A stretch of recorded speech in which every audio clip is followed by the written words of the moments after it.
your undisputed WWE champion, the one and only, Cody Rhodes. Cody, how are you? And thanks so much for the time, champ. Oh, thank you very, very much. I'm excited to be here. I see you're fully decked out in your American Nightmare spirit wear, which, gosh, I have such an appreciation for. And I don't know if you know, I've seen this behind the scenes documentary on WrestleMania, the one that the world has yet to see. And Dave, you were in it quite a bit. Really? You complaining is in it quite a bit, and I appreciate it. It's Cody, it's a good part. I did a lot of whining and complaining leading up to WrestleMania 40, and you listen, and Mark and Bully know about this. I'm a fan, and I am not a journalist. I am not a writer. I am a radio talk show host that's a wrestling fan. And I think that's why the dynamic of Busted Open works, because I have the legendary figures like a Mark Henry and a Bully Ray, Hall of Famers, and they tell that side. I will always and forever be the wrestling fan. So I had no problem on the air, off the air, on social media to announce to the world that I'm a Cody fan. And when that moment was taken from you at WrestleMania 40, I had no problems and no issues using my platform to voice my displeasure. So thank you for doing what you do, sir. Oh, thank you. I guess you're kind of like the lead Cody Crybaby, number one. Oh, yeah. Head Cody. of the Cody Crybabies. He's the head. Yes, Cody, he's the head of the Cody Crybabies. He's the president. Bully and I, we love you. He's the grand exalted poobah. Started. Dave is a fan because as much as I love you, I don't own a pair of Cody Rhodes underwear. Oh, no, you don't? No, I don't. Nor do they make them in our size. WWEshop.com, Mark. You can buy a pair. I actually they don't make them in my size. I actually don't have the I love the underwear. I think it's a great cross promotion. I don't even have them. I think I would wager a guess that Dave has them on, maybe even right now. Probably right now. I watched him on stage pull his pants down on stage in front of 250 people and expose himself to the knees. Whoa. And he pulled his pants down to his knees and showed his Cody Rhodes underwear. I'm not making this up. He didn't need to pull him all the way down to the knees. I think I didn't pull him all the way down to the knees. I didn't pull him all the way down to the knees. And, use different types of verbiage, please, Mark. Don't need to say expose yourself, because I didn't expose anything but my fandom for Cody Rhodes. But let's get off. All right, let's dispense with the pleasantries already. Let's get down to the meat and potatoes, all right? Let's dive in. But I do want to start, Cody, with what we're going to see this weekend. Obviously, King and Queen of the Ring coming up in Saudi on Saturday. Logan Paul obviously gave you a little bit of swerve on Friday night. We thought that we were going to see champion versus champion, you possibly being that Grand Slam champion. And obviously, Logan Paul went in a completely different direction. But you being the champion that you are, obviously went along for it because you know what's best for the WWE Universe. Explain to our listeners exactly what happened during that contract signing on Friday.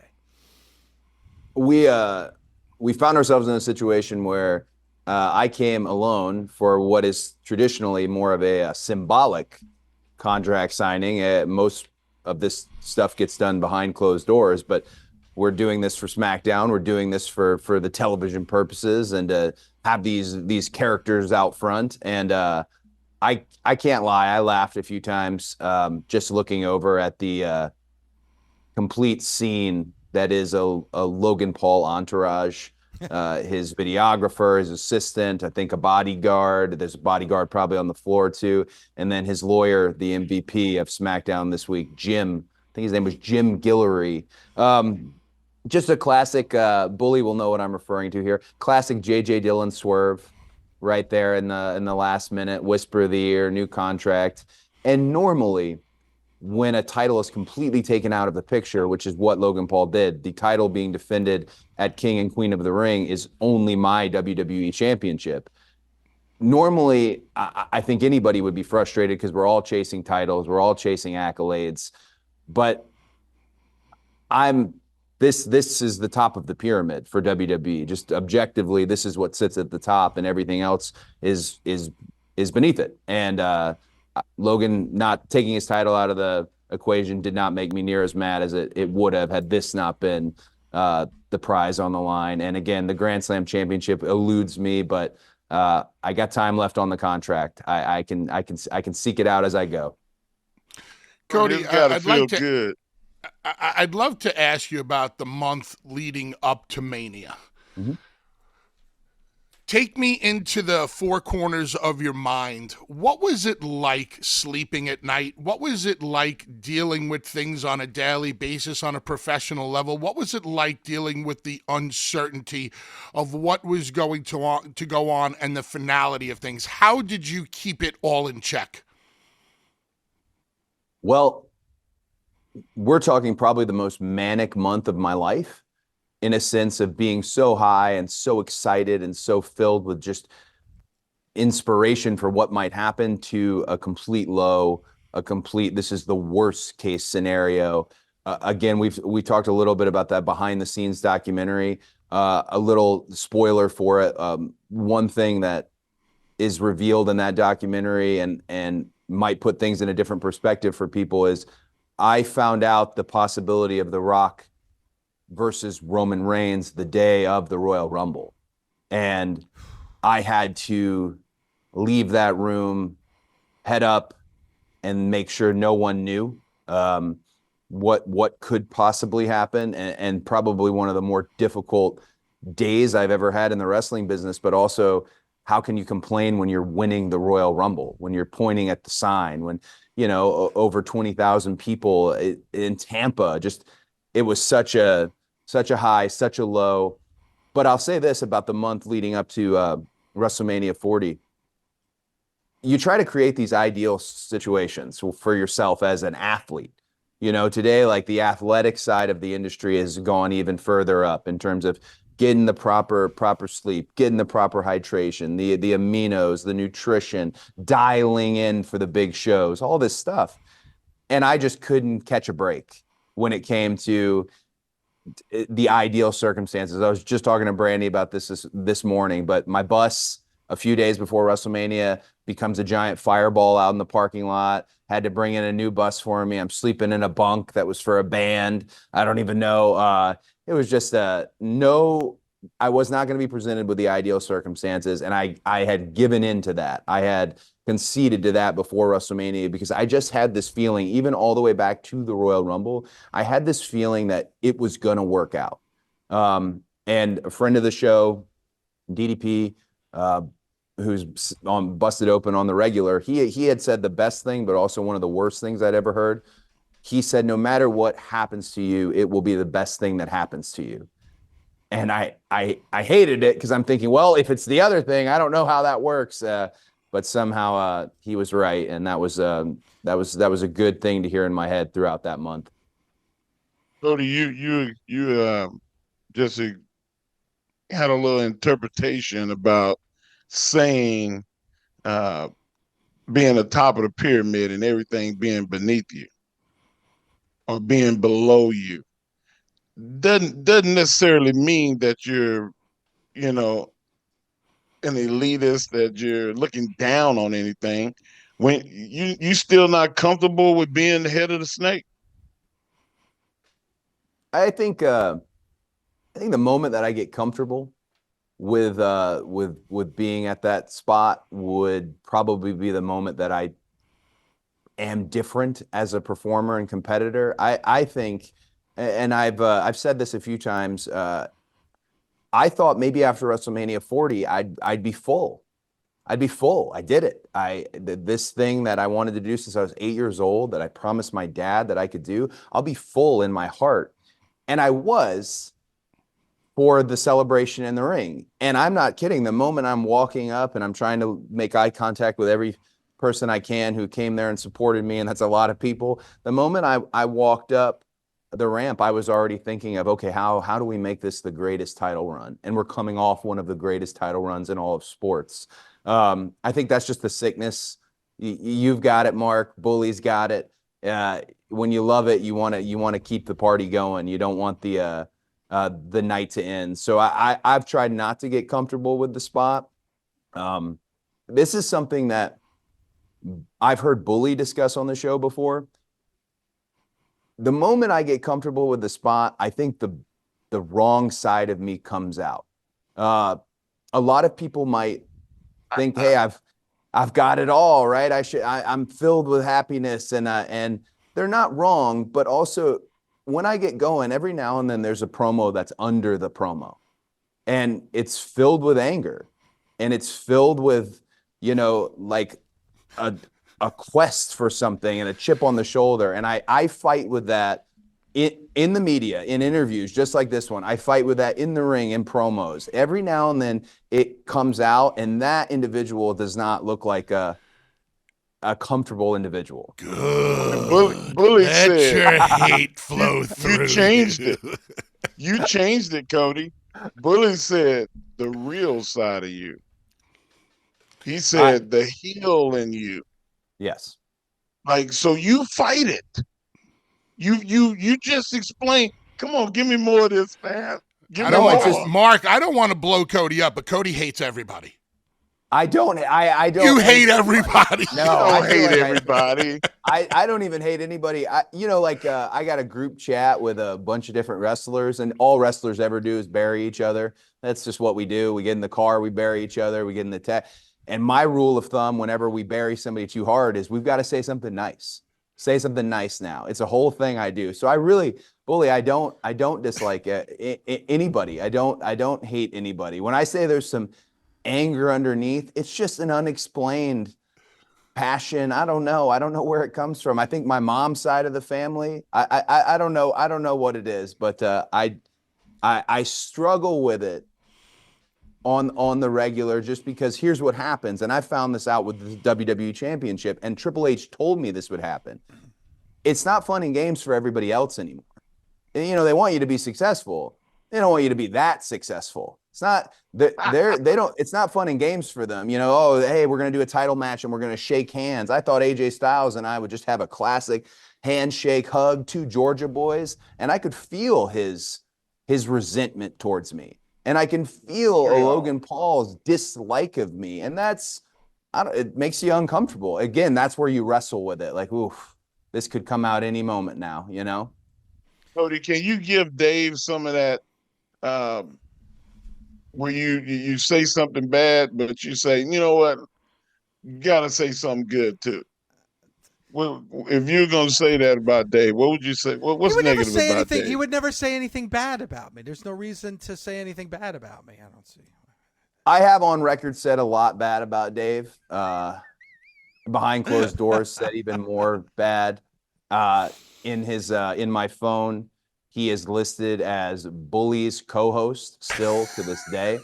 I thought you were going to change that. But here's what I hear. Okay, so here's a good. Here, you got to say something nice. Consistently the best wrestling show, the best coverage of wrestling for all companies has been Busted Open with LaGreca consistently, and that is not an easy task for those who cover the business. So that, hats off to you, Dave. That means a lot to me, and I thank you for that. Coming from you, that's a great compliment. But you talk about love. Bully was just talking about that month before WrestleMania 40. Now, The Rock gets involved. The Rock is obviously, Cody, all respect to The Rock, one of the biggest figures in the history of pro wrestling, one of the most popular figures in the history of pro wrestling. How did it feel for you to see the fans turn on The Rock because they were so invested in you and invested in that story? Like, it's one thing to complete the story like you did at WrestleMania 40, but how did it feel for you personally to see the organic turn of the fans saying, we don't want this because we're so invested in you? I often, at the Nightmare Factory, will try to explain the term over to the students, or at least my definition of it, at least how it was described to me, how I was trained. And I use The Rock and I use John Cena, Roman Reigns as examples of people that have actually gotten over. They can't leave their house without causing a scene. They move more than 1,000 tickets in just the post of them being there. I mean, if you look at some of these metrics, you can truly find out, okay, that person's a draw, that person's over. So I've never considered myself anything like that. I like when people build you up and say nice things to you, but I've never considered myself that in an honest fashion. So for him to come back, the most popular sports entertainer of all time, one of the most recognizable people on planet Earth, and beloved worldwide, for him to come back and people make the choice to boo him, and people make the choice to even chant Rocky sucks. And there were people wearing Rock shirts that were chanting Rocky sucks. It's the first time I've ever felt my place in the ring and realized, oh, I might be getting close to where I want to be. I might have clicked and connected with this audience that I think I've connected with. I might have clicked and connected with them more than I even realized. And again, you don't just think of how great this is and how exciting and how happy this is. The first thing I think of is, okay, how can I pay them back? 4 a.m. in the airport, here they are. You're not going to get a no from me because I feel like I owe everything to the wrestling fan. You're never going to not have me look you in the eye. I'm never going to not shake your hand. It's really, truly a rare connection, I guess, to find. And it took me a very long time to find it. So I'm just blessed that happened. There was like a blanket text that went out when everybody was messaging me after WrestleMania 40. And I just said, I'm lucky.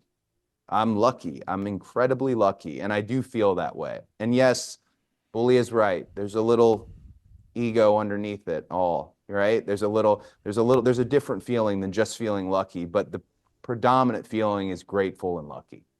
You have to have that ego. Vince McMahon taught us all to have an ego, and humble doesn't sell tickets. So it's always nice to have a little bit of that. Listen, with all of the success that you've had up into this point, when you look in the mirror, do you personally feel that you are hitting on all cylinders right now?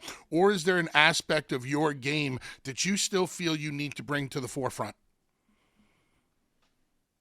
I look in the mirror and I kind of tell myself the same thing. It used to be, hey, wake up and be the best wrestler in the world today. That was just kind of what I would say in my head. And now it's be the best champion in the world today. I do feel like we're hitting on all cylinders because we really are. This is eat, sleep, breathe it. And the team I have, I mean, we're talking the team here at the studio, the team I have on the road, there's some incredible people who help prop me up. I'll give flowers to John Cohn, who helped put me in the right rooms.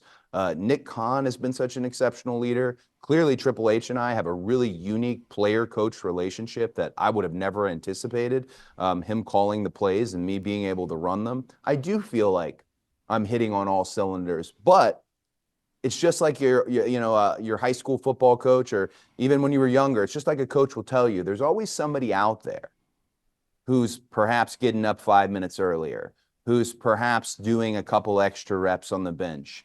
And I have seen footage from the problem child gym that Logan Paul and his brother train at, and that you can't sleep no matter what. Yes, YouTube, civilian, you cannot sleep on that type of athlete that he is, especially because I don't think people know Logan has a folk style wrestling background.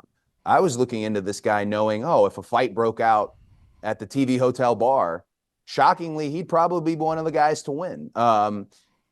He's the type that I know they're out there, the ones who are hungry, the ones who are waking up and wanting it, and I just have to want it more than them.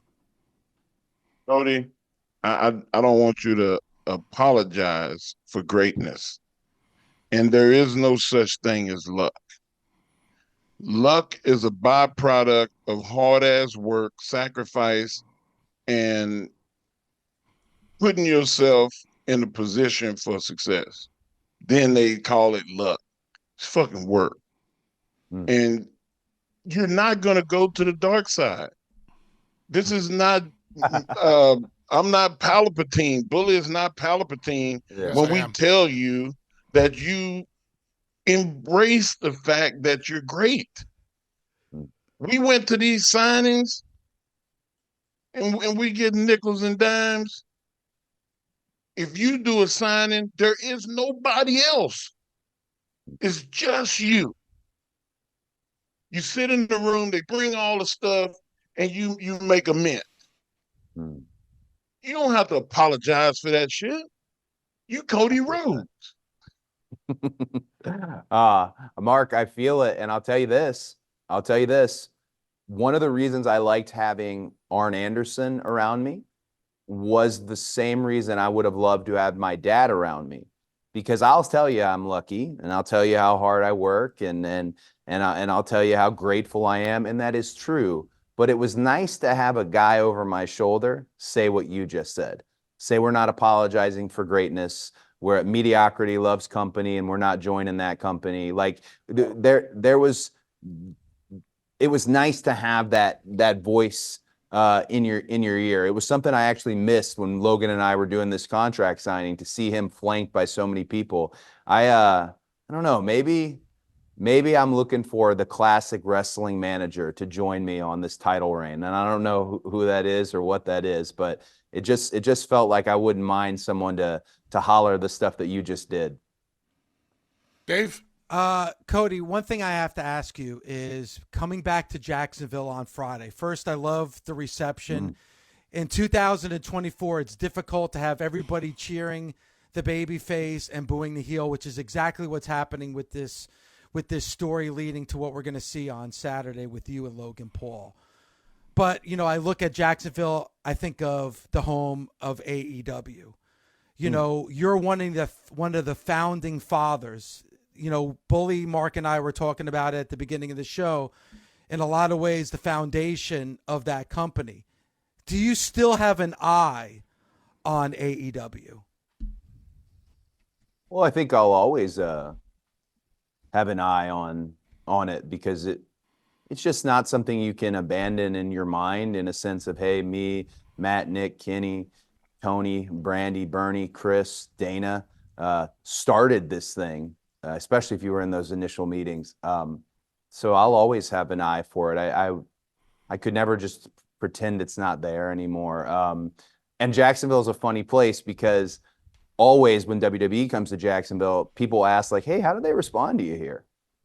And I was really proud of how it was on SmackDown, because that's really what it was. I spent my pandemic in Jacksonville. I was at Bailey's gym. We were there on the beach. We were at Daly's place. And all we were trying to do was get people through the toughest of times, get people through hard times with sports entertainment and with pro wrestling. So I'm always really appreciative that Jacksonville is appreciative of it. But I had said this before. I wouldn't root against my former company, and I keep eyes on them, and I have a lot of really great memories, really more than anything. Sometimes things are just for a season in your life. That was a season in my life, and it was a really great season. Preach. Cody, earlier on we were talking about opponents for you, and you had to overcome The Rock. You had to overcome Roman Reigns, the Bloodline, strong heels, or as strong as it gets within the WWE right now. No matter how high up we are, even if we're the Universal Undisputed Champion, we're always looking to go to the next level.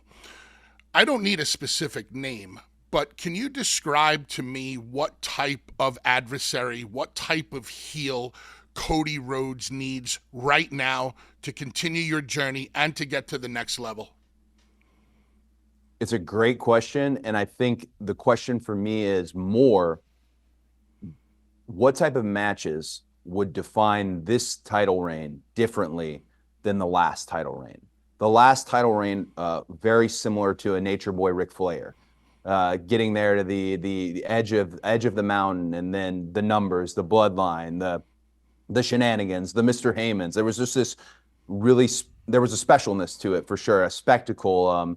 It was definitely an attraction. And now looking at this title reign, I had looked at it from the idea of, hey, I can still wrestle at a high level. If anything, my wrestling IQ is the best it's ever been.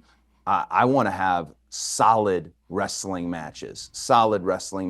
And AJ Styles was the perfect individual to stand across from in Lyon, France for Backlash. And Logan Paul, whether you like Logan Paul, you hate Logan Paul, and a lot of people hate Logan Paul, again, that's an athlete's athlete. And I'm looking to separate this reign from previous reigns in terms of the type of matches that can be delivered and delivered by me.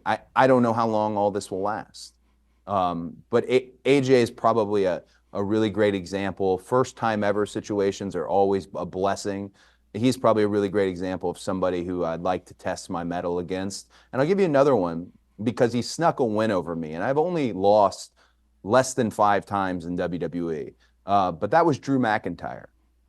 I feel that Drew McIntyre sincerely believes he's a better wrestler than me, a better athlete. And I'm not even going to say I don't like Not a Drew. I'm just going performer? to tell you. I would love to be in there with Drew one more time just to find out. There's a lot of that in my mind right now. I want to find out. So whoever that is, I want to find out. But something that's nice, going to Bully's question, is I am in the spot where I don't have to make the list. I don't have to. I'm the one who they're coming after. And that's new to me. But I think after Backlash, I think after going into King and Queen of the Ring, it's not new to me anymore. I'd like to be ready for everybody. You know, Cody, you said something to Peter Rosenberg that really grabbed my attention.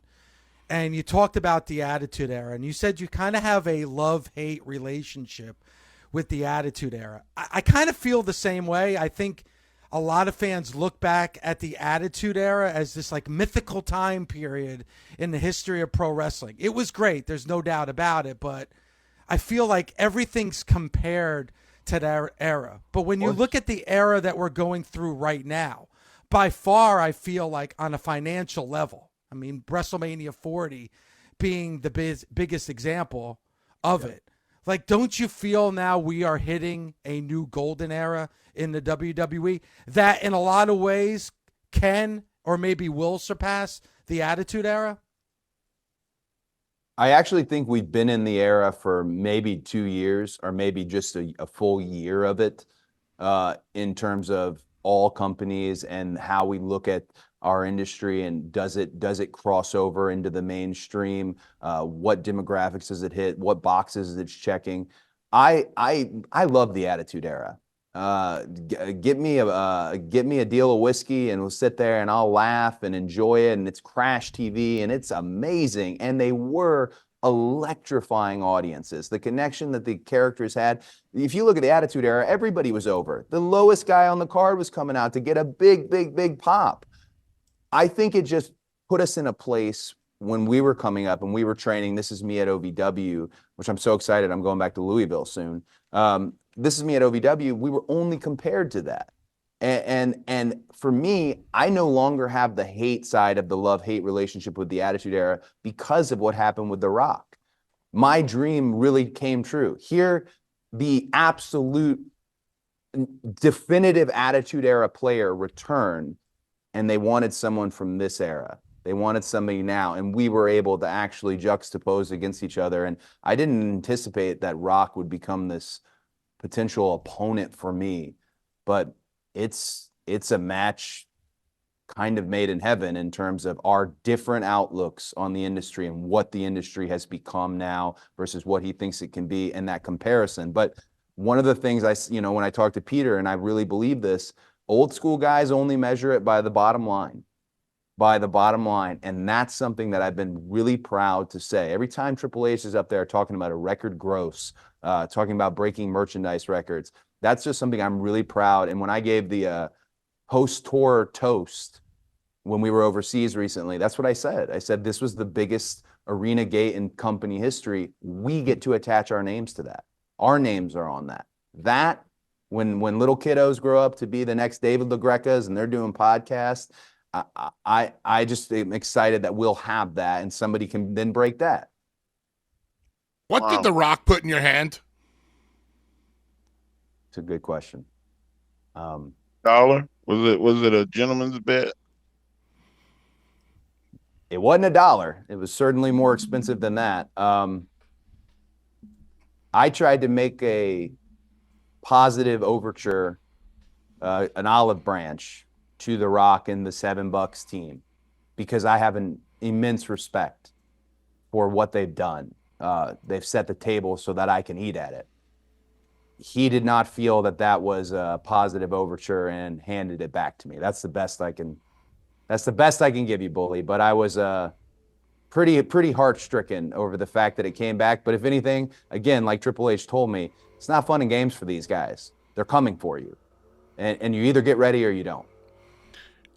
And to that point, do you think, us as Star Wars fans, do you think that they're coming back for you? Do you think he's coming back for you? Do you think that your version of this story and The Empire Strikes Back is what's next for you? Gosh, I don't. If we're looking at Star Wars parallels, I feel like we're maybe past Jedi at this point. Here's the struggle I have with a person like The Rock. I know it's underneath there. I know inside is the people's champion. I was the biggest Rock fan growing up. I know he's in there. And that's not what returned. We got the final boss. We got the cursing. We got an unbelievably gritty and formidable, if you look at just his size compared to most wrestlers today in terms of his athletic ability and his size. I just wish the relationship had been different. And I can't sit here hoping for that forever. I can't sit here saying, man, I'd like to bring the real people's champion back. I really would, because I think that's what's underneath there. But perhaps The Rock is too far gone. Cody, want to thank you so much for the time. Appreciate you coming on and joining us this morning. Again, King and Queen of the Ring coming up on Saturday, exclusively on Peacock. Make sure you check it out. Of course, Cody going up against Logan Paul for that undisputed WWE Championship. Cody, thank you so much for the time, and we truly appreciate it. It means a lot. Thank you. Dave, thank you very much. Bully, Mark, thank you. I would want to hit right here at the end just because I'm very excited and I'm trying to think of something special to do for these shows. But there's a show coming up in Albany, Louisville, Bloomington, and even Kalamazoo that I saw on my calendar recently, and they're just added, and I'm very excited about those shows. So trying to do something special for those markets, and I appreciate you letting me come on here as the champion and talk about it. And again, I appreciate the rally you made for me. I never opened my mouth over that 48 hours between SmackDown and when the story changed again. I never really opened my mouth, and I didn't have to, because there were plenty of people like you, Dave, and Busted Open out there who shouted from the rooftops what they wanted, and I owe you $1 million. No, I'm a fan, and I love what you're doing, and I love you as the undisputed WWE champion. Cody, champ, thanks so much for the time. Thank you both. Thank you guys very, very much. Thank you.